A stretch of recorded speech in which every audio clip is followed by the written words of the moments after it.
ಸೋನಿಯಾ ಗಾಂಧಿ ಎಲ್ಲಿ ಹುಟ್ಟಿದವರು ಗೊತ್ತಿಲ್ವಾ? ಇಟಲಿಯಲ್ಲಿ ಹುಟ್ಟಿದವರು, ಬಳ್ಳಾರಿಯಲ್ಲಿ ಯಾಕೆ ಅವರು ಎಲೆಕ್ಷನ್ಗೆ ನಿಂತರು ಅಂತ ಈಗ ಪ್ರತಾಪ್ ಸಿಂಹ ಅವರು ನೇರವಾಗಿ ತಿವಿದಿದ್ದಾರೆ ರಾಜ್ಯ ಸರ್ಕಾರದ ನಾಯಕರಿಗೆ.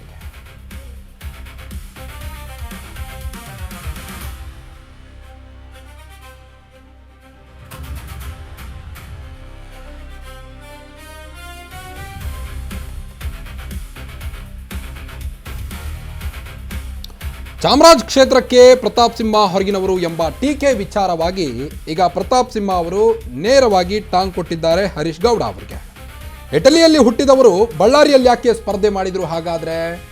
ಶಾಸಕ ಹರೀಶ್ ಗೌಡ ಹೇಳಿಕೆಗೆ ಪ್ರತಾಪ್ ಸಿಂಹ ಟಕ್ಕರ್ ಕೊಟ್ಟಿದ್ದಾರೆ. ಈಗ ಮೈಸೂರಿನ ಕಾಂಗ್ರೆಸ್ ಶಾಸಕ ಹರೀಶ್ ಗೌಡ ವಿರುದ್ಧ ಮಾಜಿ ಸಂಸದ ಪ್ರತಾಪ್ ಸಿಂಹ ವಾಗ್ದಾಳಿ ನಡೆಸಿದ್ದಾರೆ.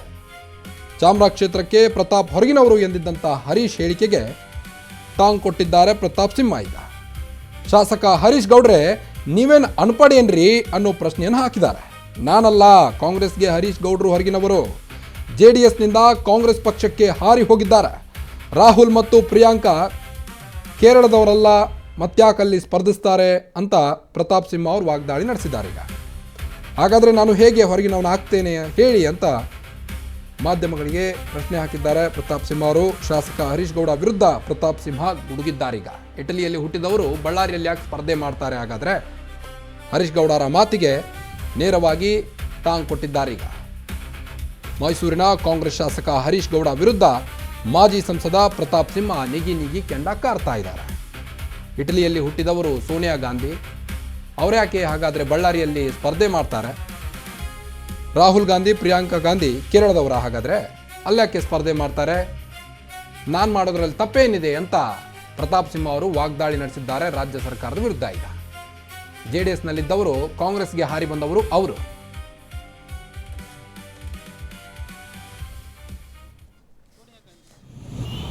ನಾನು ಹರೀಶ್ ಅಣ್ಣನ್ನ ಒಬ್ಬ ವಿದ್ಯಾವಂತ ಅಂತ ಅಂದ್ಕೊಂಡಿದ್ದೆ.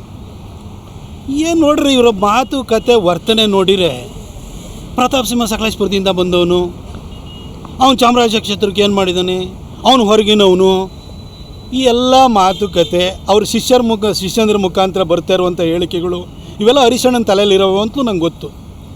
ಅದಕ್ಕೆ ನನಗೆ ಒಂಥರ ಡಿಸಪಾಯಿಂಟ್ ಆಯಿತು.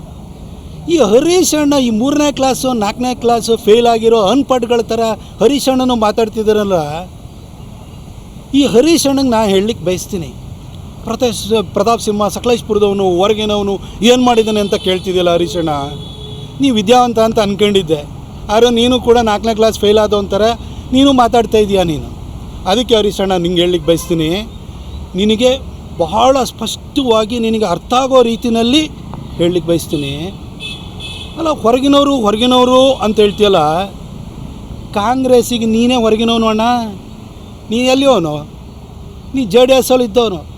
ಇವತ್ತು ಬಂದು ಅಣ್ಣ ನೀನು ಕಾಂಗ್ರೆಸ್ಸಿನಲ್ಲಿ ಮೂಲ ನಿವಾಸಿಗಳಾಗಿದ್ದಂಥ, ಅಲ್ಲೇ ಮೂಲ ಕಾಂಗ್ರೆಸ್ಸಿಗರಾಗಿದ್ದಂಥ ವಾಸಣ್ಣನ ಟಿಕೆಟ್ ಕಿತ್ಕೊಂಡು ನೀನು ಇವತ್ತು ಅಲ್ಲಿ ನಿಂತ್ಕೊಂಡು ಗೆದ್ದಿರೋನು.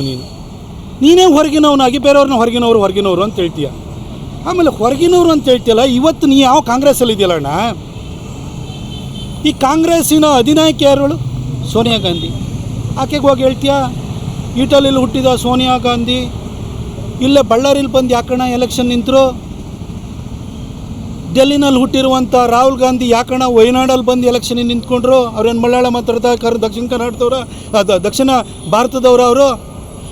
ರಾಹುಲ್ ಗಾಂಧಿ ಆಯಿತು, ಅದಾದ ನಂತರ ತಂಗಿ ಪ್ರಿಯಾಂಕಾ ಗಾಂಧಿ ಬಂದಿದ್ದಾರೆ. ಅವ್ರಿಗೆ ಈ ಮಾತನ್ನು ಹೇಳ್ತೀರಾ? ಅಲಹಾಬಾದಲ್ಲಿ ಹುಟ್ಟಿದಂಥ ಇಂದಿರಾ ಗಾಂಧಿ ಚಿಕ್ಕಮಗಳೂರಲ್ಲಿ ಬಂದು ಎಲೆಕ್ಷನ್ ನಿಲ್ಬೋದು. ಮಂಗಳೂರಲ್ಲಿ ಹುಟ್ಟಿದಂಥ ಮೊಯ್ಲಿ ಬಂದು ಚಿಕ್ಕಬಳ್ಳಾಪುರದಲ್ಲಿ ಎಲೆಕ್ಷನ್ ನಿಲ್ಬೋದು. ಇದೇ ಚಿಕ್ಕಮಗಳೂರಿನಲ್ಲಿ ಹುಟ್ಟಿದಂತಹ DB ಚಂದ್ರೇಗೌಡರು ಬೆಂಗಳೂರು ನಾರ್ತಲ್ಲಿ ಬಂದು ಎಲೆಕ್ಷನ್ ನಿಲ್ಬೋದು. ಪ್ರತಾಪ್ ಸಿಂಹ ಇಲ್ಲಿಗೆ ಹೊರಗಿನವನಾಗ್ಬಿಡ್ತಾನ? ಏನು ಮಾತಾಡ್ತಿದ್ದೀರಿ? ಏನು ಹರೀಶ್ ಅಣ್ಣ ಮಾತಾಡ್ತಿದ್ಯಾ? ಏನು ಅನ್ಪಡ್ಡ? ರಾಜಕೀಯ ಬೇರೆ, ವೈಯಕ್ತಿಕ ಸಂಬಂಧ ಬೇರೆ. ಸಾರ್ವಜನಿಕ ಜೀವನದಲ್ಲಿ ಎದುರುಗಡೆ ಸಿಕ್ಕಿದ್ರೆ ನಾನು ಗೌರವ ಕೊಡ್ತೀನಿ.